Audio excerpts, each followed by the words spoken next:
நாம இன்னைக்கு நாகை மாவட்டம் திருக்குவளை வட்டம் திருவாய்மூர் தான் வந்திருக்கோம். நாம இன்னைக்கு திருவாய்மூர் தியாகராஜ சுவாமி கோயிலுக்கு தான் வந்திருக்கோம். அருள்மிகு தியாகராஜா சுவாமி திருக்கோயில் திருவாய்மூர் சப்தவிடங்க ஸ்தலங்கள்ல ஒண்ணு. அஷ்டபைரவர் ஸ்தலம் 5000 வருடங்கள் பழமையான ஸ்தலம்.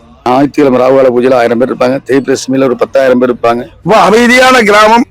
இங்க உள்ள எல்லா ஜனங்களுமே இறைவனுக்கு தன்னால் முடிந்த தொண்டு செய்வார்கள். இந்த இறைவன் அமைதியா இருந்து எல்லோருக்கும் அருட்கடாட்சம் புரிவான் என்பதை சொல்லிக் கொள்கிறேன்.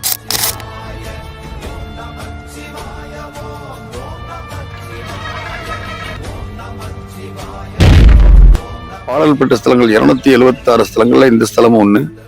அப்பர் பெருமானுக்காகவே பலவிதமான லீலைகளை செய்தனால இது ஈழா ஹஸ்தியபுரம்னு பேரு.